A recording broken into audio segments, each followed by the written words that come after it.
As the conduits of divine power given to them by their gods, you should really never leave home without a cleric.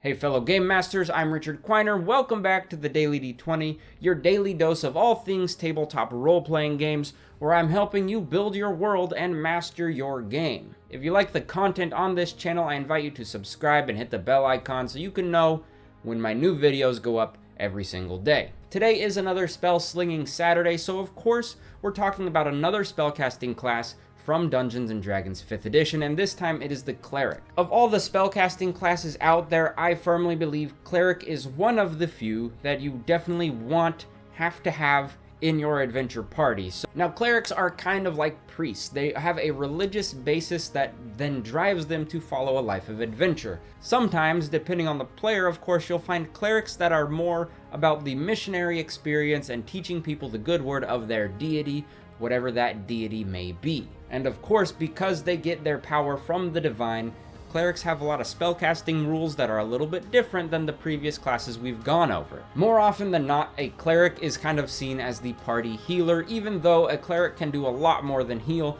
it is something that they are particularly good at, and they do kind of thrive in a healing role in a party. But their list of spells also includes many that deal raw damage to enemies and support and help their allies. When building a cleric, you need to remember that the spell ability is the wisdom ability, so keep that as your highest ability score when you're making a cleric and you'll be alright. Clerics are different than wizards in that they don't actually have a spell book that they need to carry around. They don't keep written notes of their spells, and that's because a lot of their spells is given to them through their prayer and through just as a gift from their god. So a cleric actually has access to the entire list of cleric spells as long as they have the spell slots available. But then the limit that the clerics have is that in order to use a spell, they have to have it prepared. So how does a cleric prepare? After a long rest, the cleric is able to use some prayer and meditation to connect with their deity and change their list of prepared spells. The allowed quantity of prepared spells that a cleric can have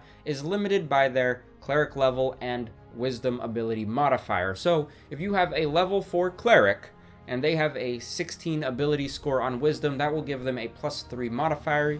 You add the two together and that cleric is allowed to have 7 spells prepared. Because this equals the cleric level plus their wisdom ability modifier, every level that a cleric earns, they'll be able to prepare one more spell, and if they ever find a way to improve their wisdom ability score, they will be able to prepare additional spells based on that as well. Even with this restriction on what the cleric is able to prepare, they are actually pretty powerful, being able to swap out their list of prepared spells after a long rest, or every night, as you might say, depending on your game situation. And by level 20, the cleric will have access to level 9th spells, which are the most powerful spells in the game, so they are by no means a weak spellcasting class. In addition to that, at level 1, the cleric gets to choose a domain, which kind of depends on their deity.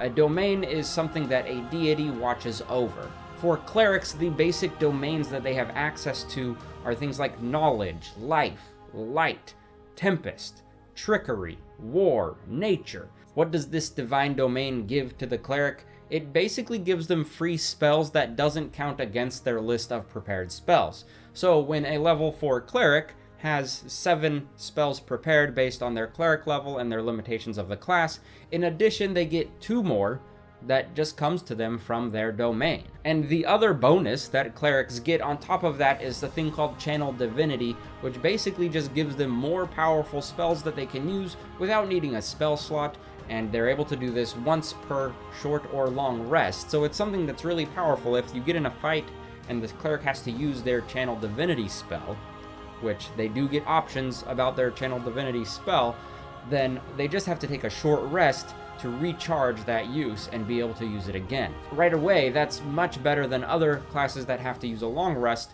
to regain their ability to cast some spells. When looking over the cleric's list, you'll see a broad range of healing, support, and damage dealing spells that really makes the cleric super versatile and super powerful, which is why you should never leave home without one in your adventure party. So the question of today is, what kind of cleric would you make? Would you want one that is all about healing and keeping your allies alive, or do you want one that's gonna smite everything with the righteous fury of their god?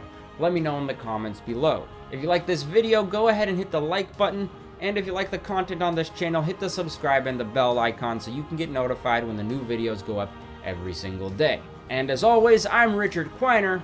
Thank you for watching.